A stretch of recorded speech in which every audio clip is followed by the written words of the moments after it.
bênçãos conta quantas são, recebidas da divina mão. Uma, dize-as de uma vez, hás de ver surpreso quanto Deus já fez. Bom dia, boa tarde e boa noite. Deus abençoe a você que está conectado com este vídeo. Nós vamos ler um trechinho da palavra de Deus e vamos meditar. Hoje faremos em Gênesis capítulo 32, versículos de 22 a 30. A palavra de Deus neste texto diz assim: levantou-se aquela mesma noite e tomou as suas 2 mulheres e as suas 2 servas e os seus 11 filhos e passou o val de Jaboque. E tomou-os e fê-los passar o ribeiro e fez passar tudo o que tinha. Jacó, porém, ficou só e lutou com ele um varão até que a alva subia. E vendo que não prevalecia contra ele, tocou a juntura de sua coxa e se deslocou a juntura da coxa de Jacó, lutando com ele. E disse: deixa-me ir, porque já a alva subiu. Porém ele disse: não te deixarei ir, se não me abençoares. E disse-lhe: qual é o teu nome? Ele disse: Jacó. Então disse: não se chamará mais o teu nome Jacó, mas Israel, pois como príncipe lutaste com Deus e com os homens e prevaleceste. E Jacó lhe perguntou e disse: dá-me, peço-te a saber o teu nome. E disse: por que perguntas pelo meu nome? E abençoou ali, e chamou Jacó o nome daquele lugar Peniel, porque dizia: tenho visto a Deus face a face, e a minha alma foi salva. Amém? Minha gente, eu quero falar um pouco nesse texto a respeito da vida de Jacó. Jacó era filho de Isaac, portanto neto de Abraão. Os 3 patriarcas de Israel são Abraão, Isaac e Jacó. Jacó, seu nome significa enganador, e o seu nome foi então mudado para Israel, que até hoje é o nome da poderosa e bela nação que conhecemos no presente século. Esse nome, Jacó, que significa enganador, lhe foi dado devido ao seu nascimento. Ele nasceu agarrando o calcanhar de seu irmão Esaú. Eles eram gêmeos. E como ele nasceu agarrado no calcanhar de seu irmão, entenderam que como que ele quisesse passar na frente do seu irmão. Aí o seu irmão, como nasceu bem cabeludinho, foi chamado Esaú, que significa exatamente cabeludo. E o seu nome, porque nasceu agarrado, significa, foi chamado então Jacó, porque significa enganador, suplantador, aquele que segura e que luta para prevalecer. Naquela época o primogênito tinha o direito à bênção da primogenitura. E a bênção da primogenitura consistia em que o primogênito receberia no mínimo a herança em dobro e ainda tinha o direito de levar o nome da família e era considerado como chefe daquela clã, como chefe daquela tribo, como chefe e autoridade máxima daquela família. E como seu irmão Esaú nasceu primeiro, era ele que tinha o direito à primogenitura. Porém Jacó, fazendo jus ao seu nome, valendo-se da velhice de seu pai, da cegueira, valendo-se da sua boa fé e valendo-se do momento em que Isaac estava acamado, orientado por sua mãe, enganaram então Isaac, e Isaac sobre ele proferiu a bênção da primogenitura, que deveria, por direito, ter sido oferecida ao seu irmão Esaú. Quando Esaú chegou do campo, não tendo mais a bênção, Esaú ficou muito nervoso, furioso, e propôs em seu coração, após a morte do seu pai, matar Jacó. Sua mãe, sabendo disso, procurou Isaque, sem contar este fato, e uma vez que eles não queriam que Jacó casasse com as moças de Canaã, então Isaque o abençoou e mandou que ele fosse para a terra de sua mãe, Rebeca, e lá casasse com a filha de Labão, irmão de sua mãe, constituísse então família. E Rebeca lhe disse: vai, fica por lá, constitua família, e só volte depois que seu irmão esquecer a vingança. E assim aconteceu. Isaque para lá foi. 20 anos depois, aconteceu o que nós acabamos de ler. Jacó tornou-se próspero, constituiu uma numerosa família, como nós acabamos de ler no texto, e adquiriu grandes rebanhos de gado, ovelhas, cabritos, jumentos, camelos e uma grande, enorme quantidade de funcionários para ajudar na administração de todos esses bens.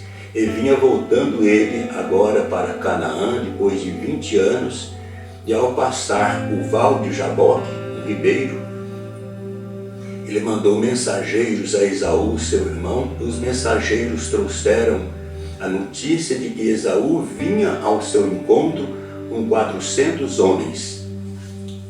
Jacó temeu, ficou com medo. Jacó imaginou: agora é o acerto de conta do passado. Pegou sua caravana, que era grande, dividiu em 2 grupos, e pensando: se Esaú atacar um grupo, pelo menos o outro grupo escapa e a minha família então não será dizimada. E assim ele fez com que os 2 grupos passassem o ribeiro de Jaboque, e ficou só. E apareceu um homem ali e lutou com ele durante a noite inteira. E pela manhã, quando o dia começava a clarear, este homem disse: deixa-me ir embora, porque Jacó segurou esse homem, entendendo que era alguém da parte de Deus. Ele disse: deixa-me embora. Jacó disse: não deixo. E aí ele feriu a juntura da coxa de Jacó, e Jacó a partir daí ficou manco para o resto da vida. Mas Jacó agarrou esse homem, alguns chamam de anjo, e não permitiu que ele fosse embora enquanto não o abençoasse. Não te libero, não te solto enquanto você não me abençoar. Aí esse homem perguntou-lhe: qual é o seu nome? Ele disse: Jacó. Ele disse: daqui para frente você não mais chamará Jacó, mas seu nome será Israel, porque Israel significa: você lutou como um príncipe, com Deus e com os homens, e prevalecesse. Aí Jacó pergunta: e o seu nome qual é?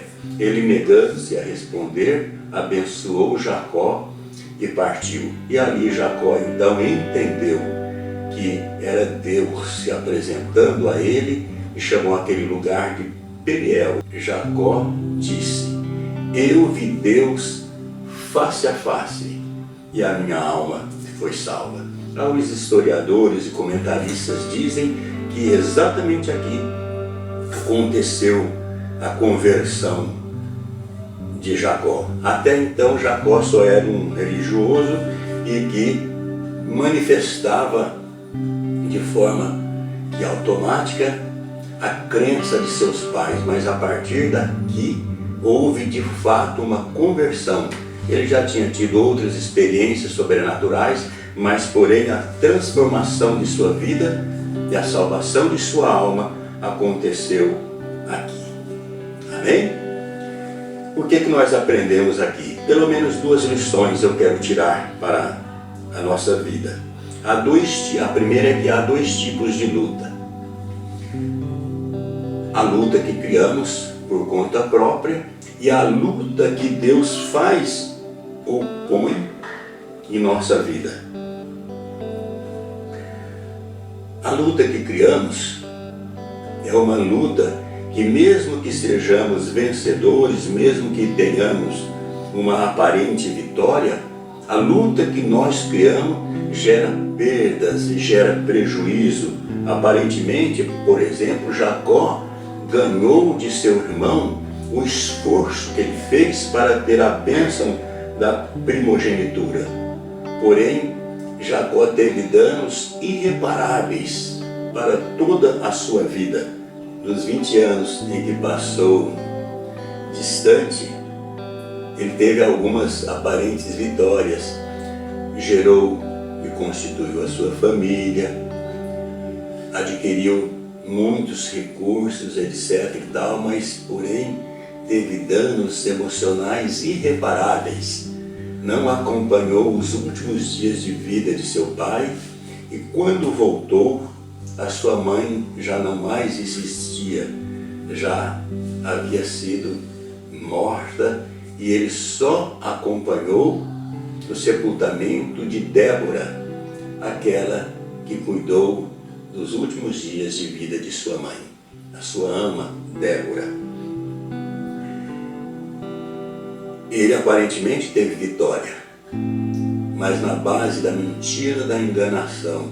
Ele enganou e foi várias vezes enganado também por seu tio Labão. Então, não valeu a pena esse tipo de procedimento, essa luta renhida que ele teve, e adquiriu a vitória da bênção da primogenitura, mas teve prejuízos emocionais irreparáveis para o resto de sua vida. Esta foi a luta que ele criou. A segunda luta é a luta que Deus cria ou que Deus coloca em nossa vida. Esta luta, a gente sempre sai vencedor. Na luta que Deus coloca diante de nós, é a luta onde nós seremos sempre os vencedores. Por exemplo, essa luta onde ele lutou com um homem. Na realidade, isso chama-se teologicamente de teofania. Teo, Deus, fania, aparições, ou seja, aparições de Deus. Então Deus apareceu em forma de homem, Deus se conformou dentro de um corpo limitado às proporções do corpo físico de Jacó, a fim de que nesta luta não houvesse desigualdade. Deus é justo. Deus lutou como se fosse um homem, com o mesmo vigor, com a mesma força física de Jacó. Assim, Jacó, como era um homem forte e determinado, este homem que lutou com ele não conseguiu vencê-lo, nem ele também venceu o homem. E de madrugada este homem pediu que Jacó o soltasse. Jacó percebeu que se tratava de algo sobrenatural.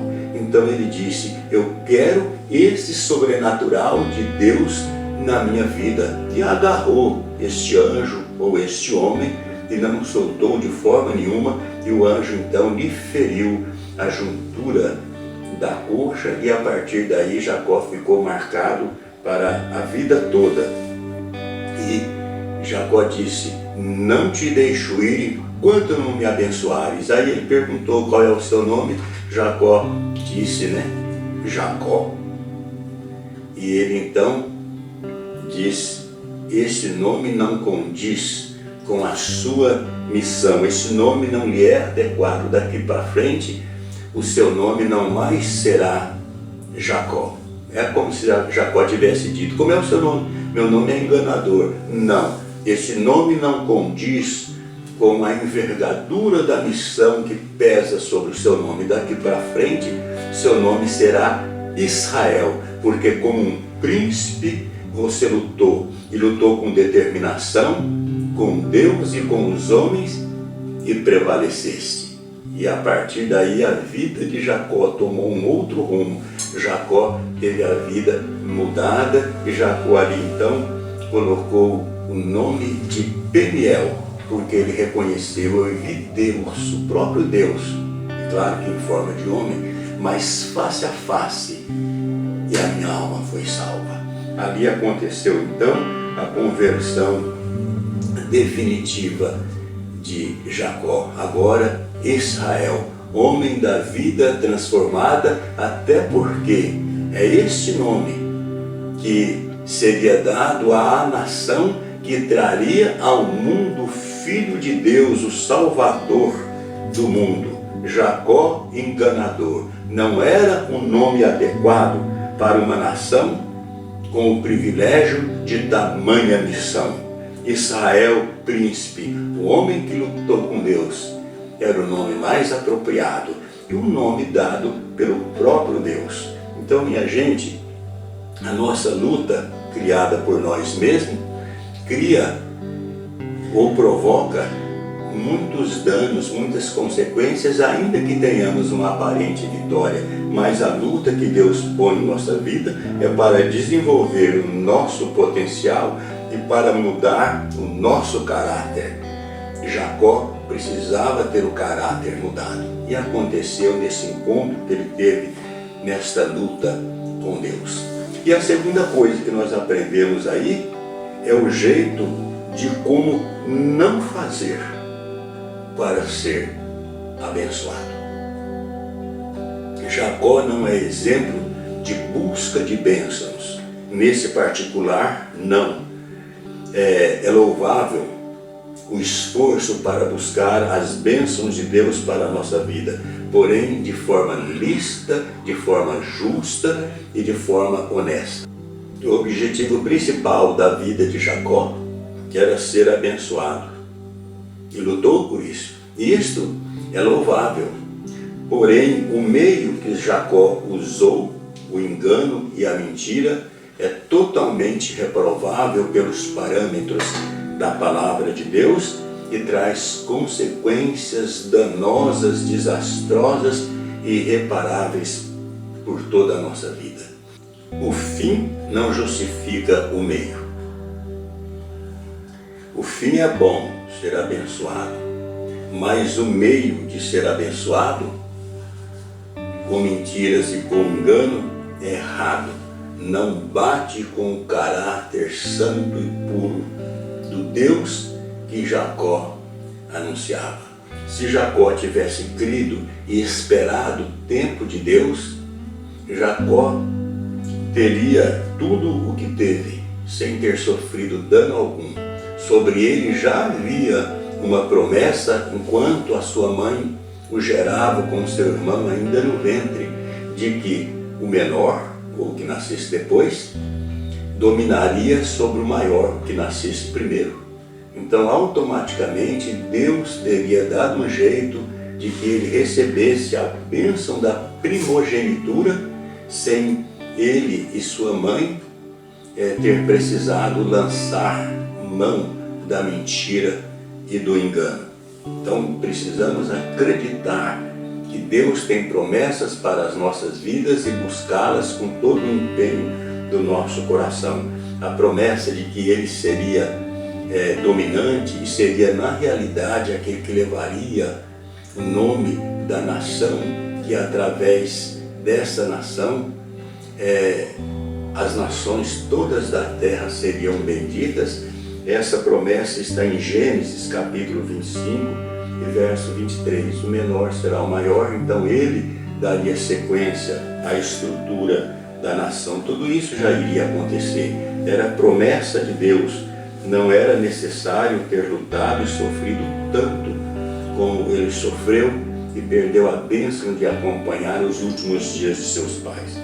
Hoje, de Esaú, o primogênito, não se sabe mais nada ou quase nada, a não ser poucos registros históricos.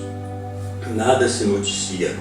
Porém, a respeito da nação de Israel, esta sim está nas manchetes dos jornais praticamente todos os dias. Uma bela nação, uma gigantesca nação, não numericamente falando, mas em cultura, em estrutura, em poder, em tecnologia e em domínio, inclusive bélico. Uma bela e poderosa nação dos nossos dias. Tudo isso já iria acontecer. Era promessa de Deus. não precisava fazer o que Jacó fez. Aprendamos, minha gente, a confiar em Deus.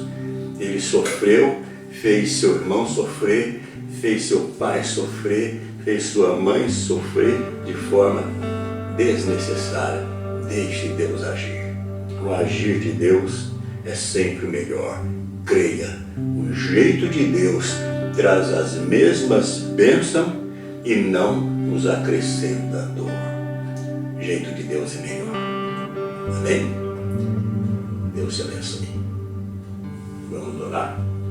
Querido Deus, obrigado pela bênção da tua santa, bela e linda palavra. Meditamos nela, querido Pai, e aprendemos com a vida de Jacó o que fazer e o que não fazer, meu Pai. Aprendemos lições preciosas de tudo isso, meu Pai. É louvável alguém ter sede, ter fome de ser abençoado por Deus, mas não podemos fazê-lo, meu Pai, agredindo e discordando do caráter santo e justo do Senhor. Podemos ser abençoados esperando e crendo nas promessas do Senhor para a nossa vida.